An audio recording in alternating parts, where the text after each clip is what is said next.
Good evening, welcome to News Now on TV360. I am Thelma Okoro. Two bomb explosions in the central Nigerian city of Jos have left as many as 44 people dead and many injured.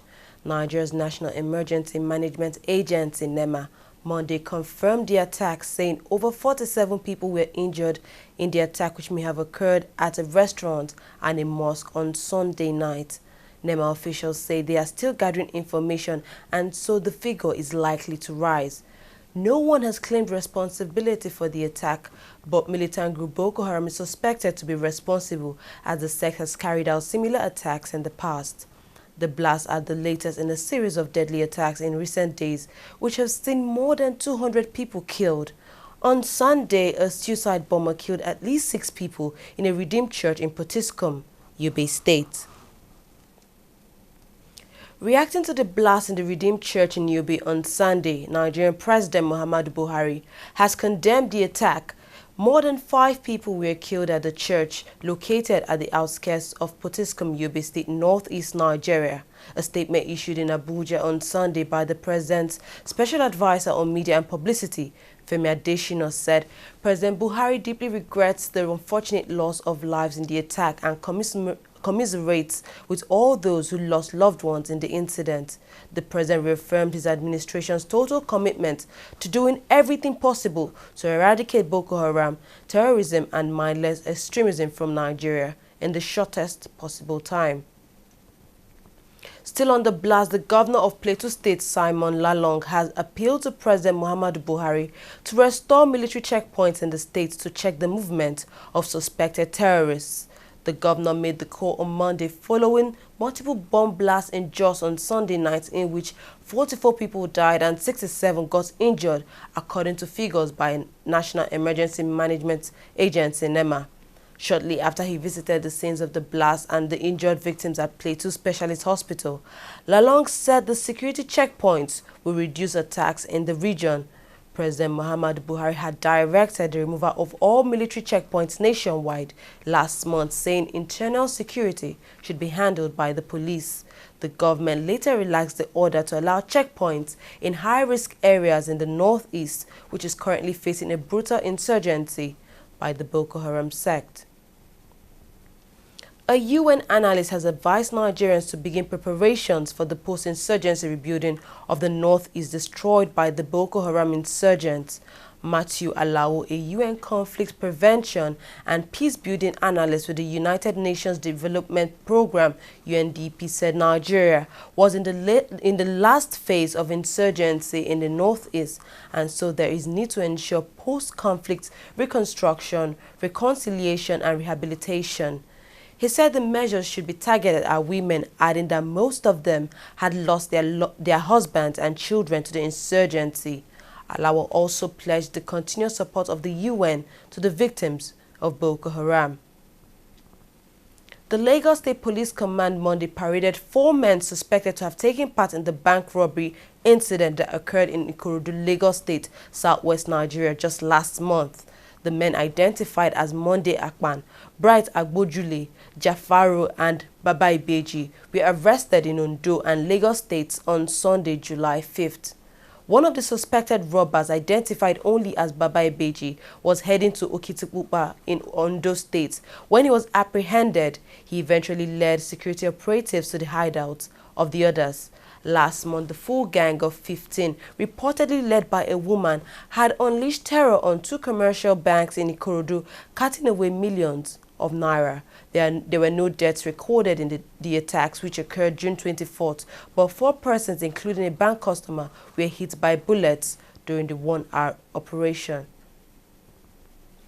Hours after inviting the Deputy President of the Senate, Ike Ekweremadu, for questioning in its headquarters, the Nigerian police has given reasons for their actions.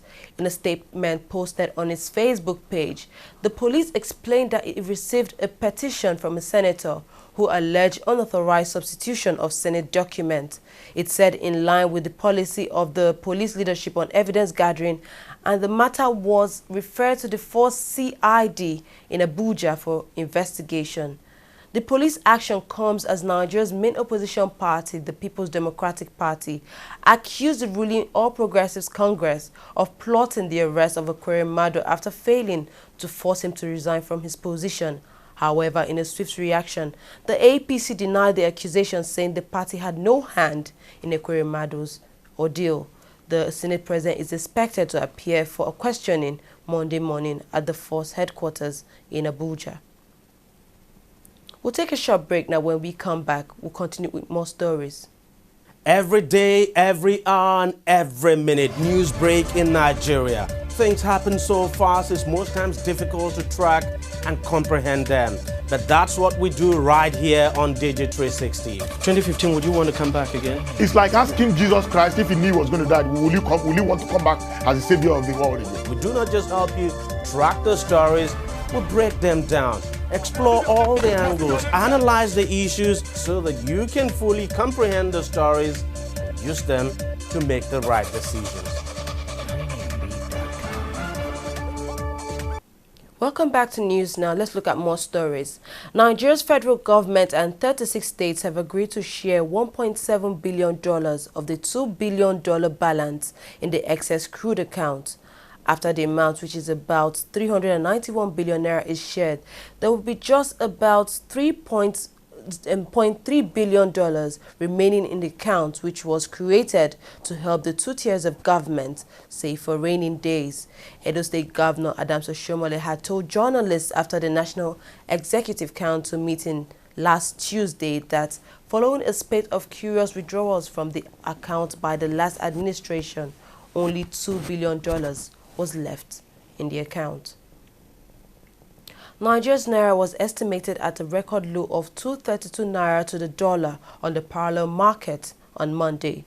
Traders say this comes after it was quoted down from 230 naira on Friday. The naira has been under the ropes on the black market after the central bank 2 weeks ago curbed access to the dollar on the official interbank market for importers buying a wide range of goods, shifting demand for hard currency to the black market. On the interbank market, however, the currency traded for about 198.50 naira. Oil prices fell sharply on Monday after Greece rejected a debt bailout terms. The result of Greece's referendum put in doubt its membership in the euro, pulling down the single currency against the dollar. Majority of Greeks, about 60%, voted no to austerity measures. Following the vote, China rolled out emergency measures to prevent a full-blown stock market crash, adding to worries about poor demand growth at a time of global oversupply. Benchmark Brent crude oil fell $1.42 a barrel to a low of $58.90 a barrel before recovering a little to around $59.00 a barrel. U.S. light crude oil fell as low as $54.34, down from $2.59 from its close on July 2nd. The falls left both crude benchmarks at their lowest since mid-April.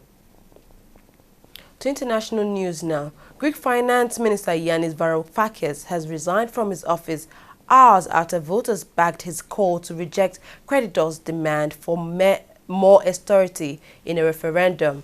Voters in Greece delivered an overwhelming no vote in a referendum on whether to accept more austerity measures in return for new bailout cash. Varoufakis said his resignation could help Prime Minister Alexis Tsipras reach an agreement with creditors to the country's debt crisis, as many Eurogroup participants called for his absence from his bailout meetings. Greece's latest vote raises prospect that the country could now suffer a worse economic disaster and lose its place in the Euros. More than 60% of Greeks had voted to reject the demands for more austerity from the ECB, the European Commission, and the International Monetary Fund. The United States women's national team have won the FIFA Women's World Cup after defeating Japan 5-2. USA shocked the Asian team in a 16 minutes blitz that saw the Golden Ball winner, Kelly Lloyd, net a hat-trick and two-time champions run into a 4-0 lead. This victory is some sort of a repeat of the 2011 final, where USA had lost to Japan on penalties in 2011. This is the third time the female team will be lifting the FIFA World Cup trophy. To tennis now, Serena Williams has advanced to the quarter-final of Wimbledon after a 6-4, 6-3 victory over her sister, Venus Williams. The world #1 hit some blistering shots to take the first set despite the efforts of her older sibling and a brilliant fight back. The 33-year-old clinched the match after just an hour. After the anticipated match, the 33-year-old confirmed she expressed her delight at her recent victory, though she admitted it was difficult for her to defeat her sister Venus. Since crashing out of the third round last year, Serena Williams won the US, Australian and French Opens respectively. She will now meet with either former world #1 Victoria Azarenka of Belarus or rising Swiss star Belinda Bencic in Tuesday's quarterfinal. We've come to the end of news now. We thank you very much for watching. I'm Thelma Okoro.